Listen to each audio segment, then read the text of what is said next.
He has become a legend, a victim of tragedy, who emerges as a symbol of justice. What the hell are you? I'm Batman. But what drives a billionaire to become a crime-fighting vigilante? You got an angry man in pain, seeking purpose in his life. And how do Batman's motivations reflect our own? He is struggling with the very things that you and I struggle with every day. Batman is as complex as he is contradictory. Bruce. Rachel's told me everything about you. I certainly hope not. Exploring his character can be a revealing test for the viewer.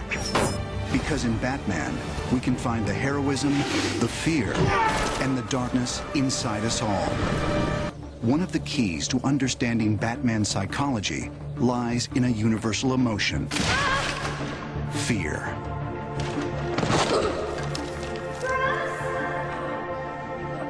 In the film, young Bruce Wayne develops a paralyzing fear of bats.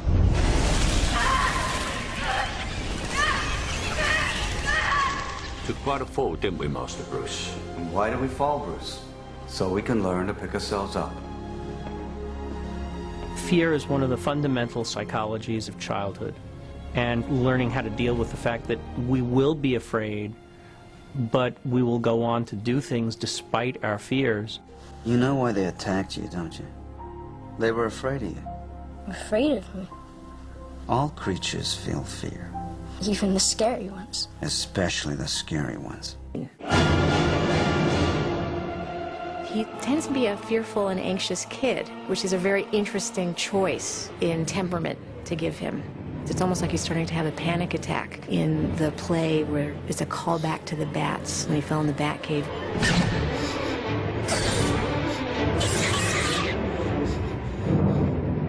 Can we go? He causes his parents to leave the theater because he gets really anxious. Please.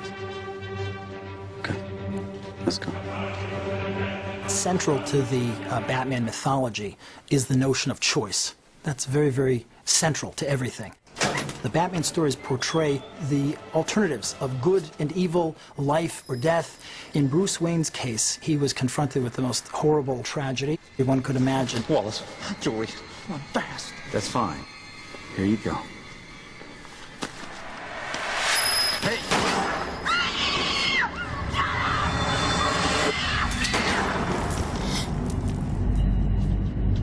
Bruce Wayne is a very plausible character psychologically. Kids generally, even if they're not directly responsible for some terrible event, generally personalize the event and take responsibility for it. Don't be afraid.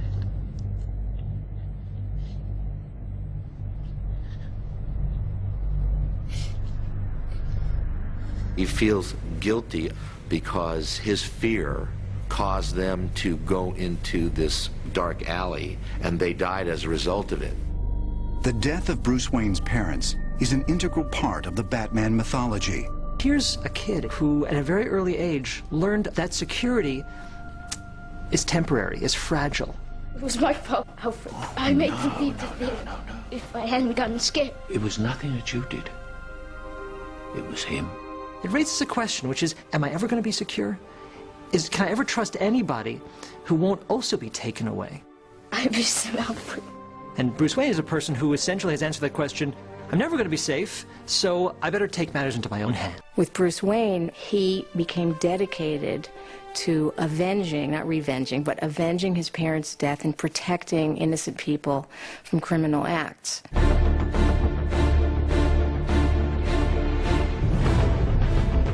And many people, in fact, who have experienced the trauma go on and become social activists in some way. What are you seeking? The means to fight injustice, to turn fear against those who prey on the fearful.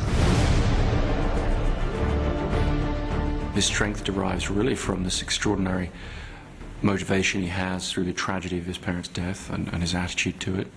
And so you're looking at a character who has embarked on this crusade to fight crime. People need dramatic examples to shake them out of apathy, and I can't do that as Bruce Wayne. But as a symbol. What symbol?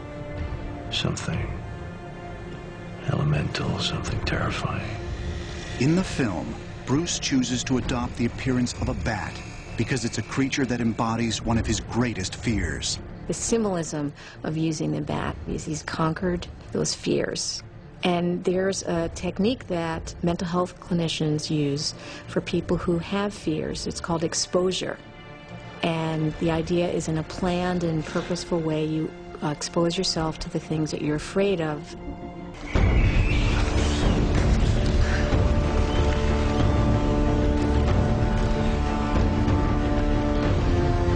He stays with the fear until he calms down and sees that he's okay. It's just a wonderful example of how people become afraid of things and they can become unafraid of them. Who is the real person? Bruce Wayne or Batman? People are dying, Alfred. What would you have me do? Endure, Master Wayne. Take it. They'll hate you for it, but that's the point of Batman. He can be the outcast. He can make the choice that no one else can make. He is trying to integrate this ever-going conflict that he has between good and evil with the person that he thinks he is, more importantly, the person he wants to be. In the early 20th century, Swiss psychiatrist Carl Jung explored the link between the conscious and the unconscious mind.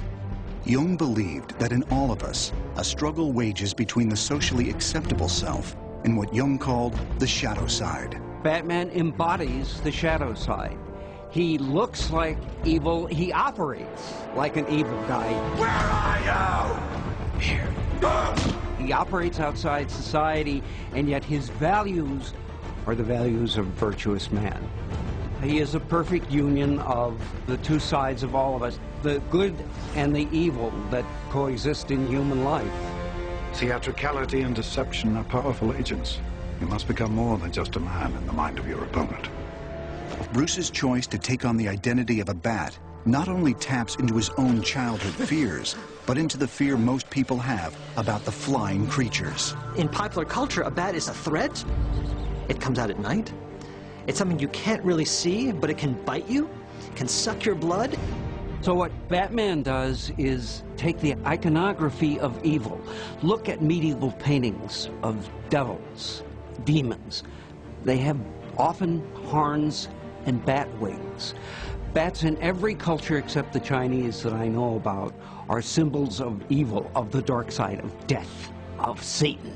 And that fascinates us. People are always fascinated by evil. Partially, I think, because it's an unacknowledged part of every one of us. And Batman puts that in your face. Why bats, Master Wayne? Bats frighten me. It's time my enemies shared my dread. History has a lot of examples of people taking symbols that are initially negative, initially hateful even, and getting ownership of them. In the Nazi era, homosexuals were branded or forced to wear a pink triangle. Well, in recent decades, the pink triangle has become a symbol of liberation for homosexuals. Bruce Wayne's done the same thing. He's taken a symbol of all that is scary, unpredictable, and chaotic in the night, in the world, and owned it. By the same token, you could say that the choice of a bat, which is able to soar above society, upwards towards the heavens, represents this aspirational purpose or dynamic that seems to be motivating his behavior. Well, well, you took my advice about theatricality a bit literally. He's created this symbol, and that symbol can't have limits. He can't show weakness ever. And so you have the fight between what is good for Bruce Wayne and what is the right thing to do for Batman, and the two of them are not always compatible. Of course, there are other ways of channeling anger and loss, like psychotherapy. Well, why doesn't Batman just go into therapy? Why does Bruce Wayne just go into therapy and then be cured of Batman? The reality is that the Batman persona is the true persona, in our opinion, the way we handle the stories, and that Bruce Wayne is the mask. Batman's just a symbol, Rachel. No, this is your mask. Your real face is the one that criminals now fear. Which is the true man? The Bat or Bruce Wayne? Since the birth of the superhero era, a lot of psychologists have talked about the multiple roles that we play in everyday life. There's an identity that we play with our spouses, identity we play with the coworkers who work beneath us, and the coworkers who work above us. For Batman, you've got the billionaire playboy, which I think most people would say is not the real person, and that's just a persona, it's an act. Then you've got Bruce Wayne when he's not playing the playboy, and then you have Bruce Wayne when he's wearing the Batman costume. They're facets of the same core personality. Which is the real identity? Is it Bruce Wayne or is it Batman? And I think that the really cool answer, of course, would be to say, oh, it's Batman. But I think that that misses the point. What defines the character is the essential humanity that Bruce Wayne possesses. You are my greatest student. It should be you standing by my side, saving the world. I'll be standing where I belong. Between you and the people of Gotham. The core of his identity always remains Bruce, because it's his formative experience as Bruce that fuels both. Batman is a tool he puts on to accomplish what he needs to do. In the letter of the law, Batman is a vigilante. He has identified the white and the black, the right and the wrong, and lives by that code much more strictly than anybody else does. Laws are open to interpretation. Batman's law is not. Where were the other drugs going? I don't know. I swear to God. Swear to me! We have always glorified various vigilantes, whether we're talking about Robin Hood, robbing from the rich and giving to the poor. There is this persona that makes us feel good. The problem is that when we start engaging those behaviors in an organized society, in a way that allows the citizenry to make a determination about who should be punished and how and when, we run the risk that their idea might not match up with the idea of the masses.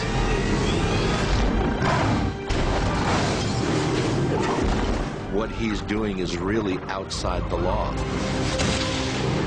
But as a citizen of Gotham, he really didn't have any choice because the law was so corrupt, he couldn't work within the law. But on the other hand, Batman has one rule. He will not take a life.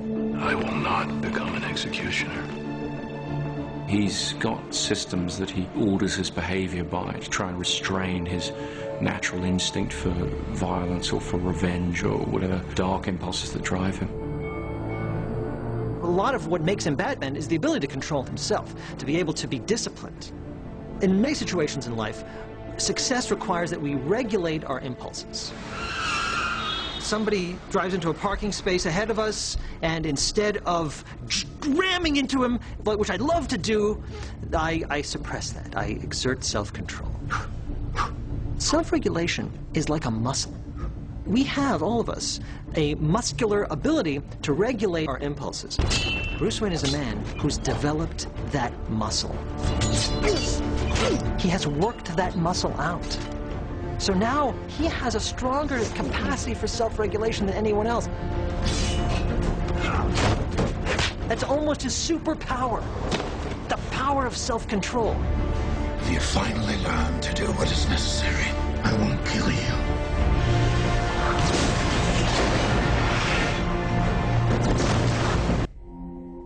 Batman's behavior includes his choice to deny himself a lasting romantic relationship. You once told me that we'd be together. Bruce, don't make me your one hope for a normal life. Did you mean it? Yes. Bruce Wayne's very capable of falling in love. You might even say that's his Achilles heel, almost his kryptonite. He can have the greatest technology in the world, the greatest weapons in the world, but his heart has no shield. His heart can be broken. So if you're Bruce Wayne, falling in love is a very dangerous thing because it's possible that the person that you fall in love with will get hurt as a direct function of that person's affiliation with you. You look nervous.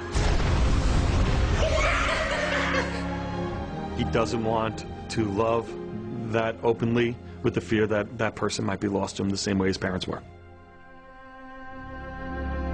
This is what makes him a hero. It's easy to make a choice if it has no consequences for you. With Batman, the consequences are monumental. Not just life and death, but the kind of life that he lives.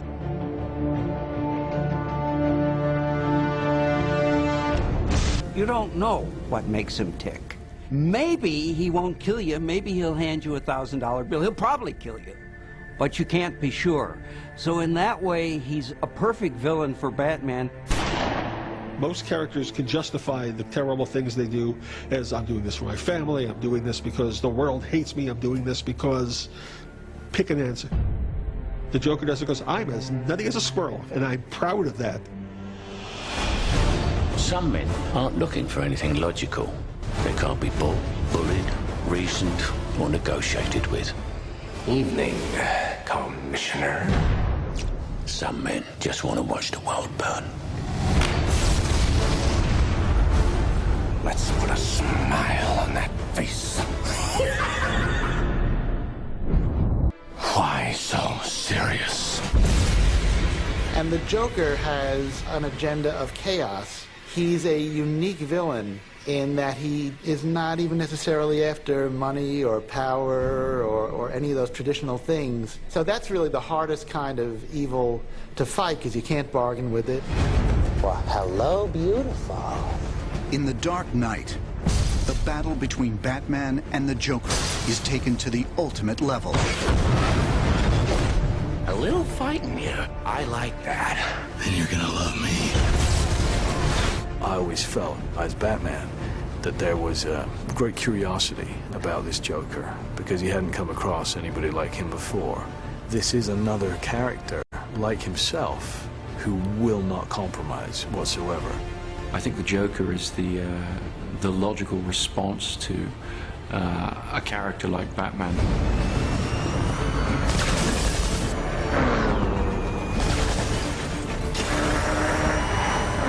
Partly because Batman, having raised this extremity of behavior in Gotham, he's putting on a mask, tapping into people's fears, and there's all of the technology he employs.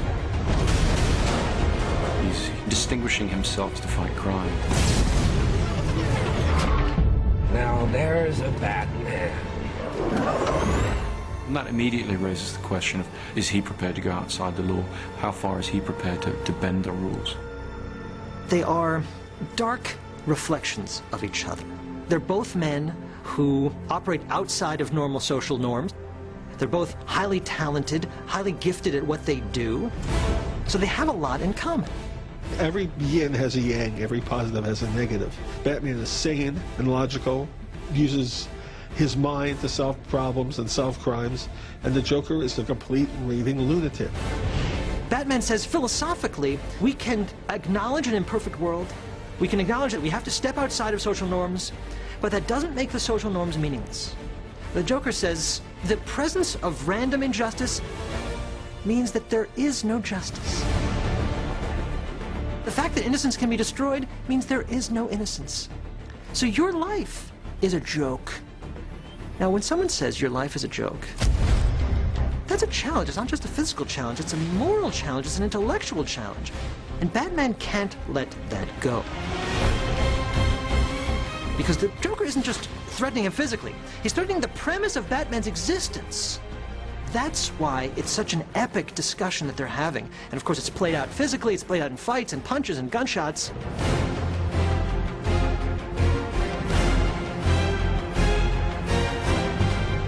Ultimately, it's a philosophical conflict, and not one that's easily resolved. The Joker wants to see that everybody has a price, that nobody is pure, and that even Batman can be bought or can be leveraged in such a way that he would compromise his principles. Everyone has the capacity to do evil, and everyone has the capacity to do good.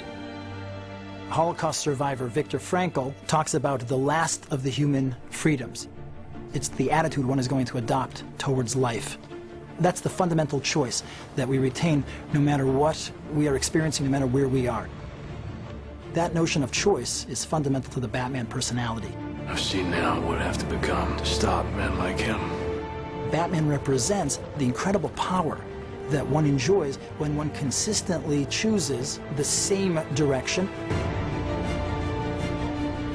makes the same choice and the right one, to champion good, to choose to affirm life. Beyond the thrill of his adventures, Batman gives the world something greater. His internal struggles offer insight into the origins of our own fears, the motivations behind evil acts, and the ways that an ordinary human being can become a hero. He's human. He's one of the few superheroes that's just a normal guy who's willingly dedicated himself to fighting crime, but it's conceivable that it could be you or me. We don't come from Krypton. We don't have superpowers or mutant genes. Batman is in the realm of obtainable.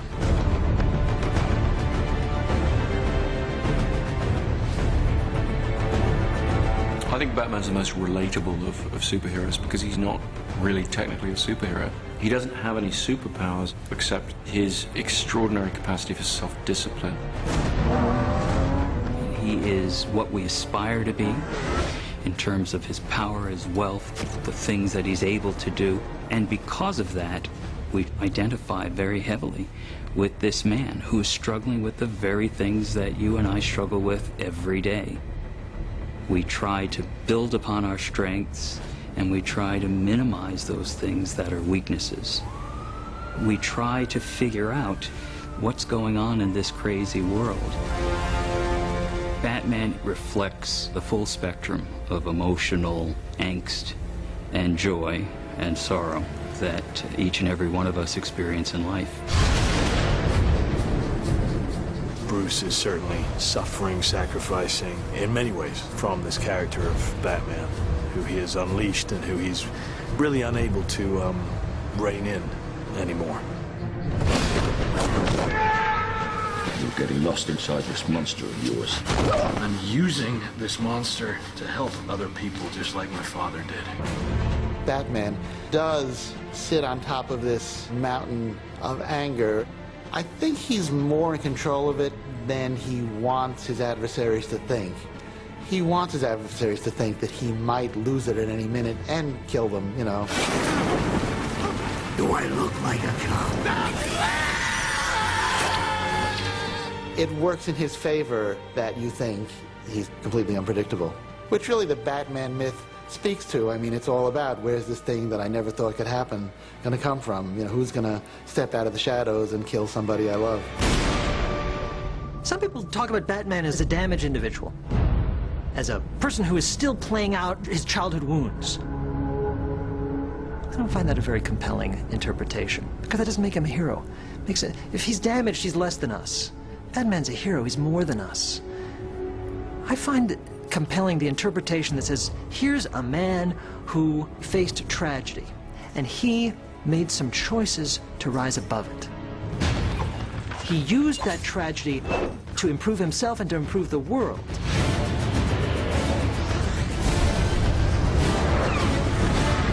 That is a hero. That makes him compelling.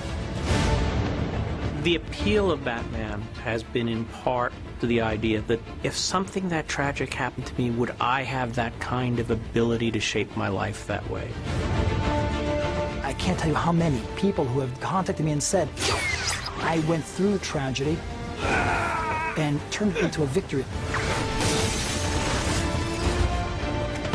And the Batman's image was ever before my eyes, and I used that image to get myself out of the depths of despair.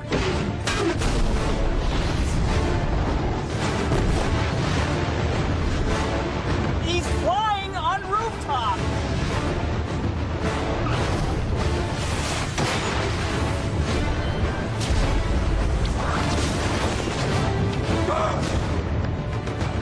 The best thing about Batman is he's not really a superhero. He's a human. Like your father, you lack the courage to do all that is necessary. and he shows us the greatness of what humans can be. I am gonna stop you.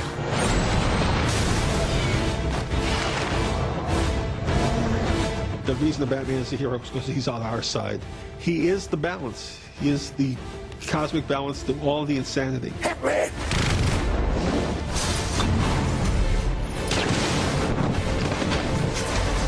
Batman says we can make meaning in a difficult world. We can pursue justice in an unjust world. Batman's a character that provides us hope that all of us need.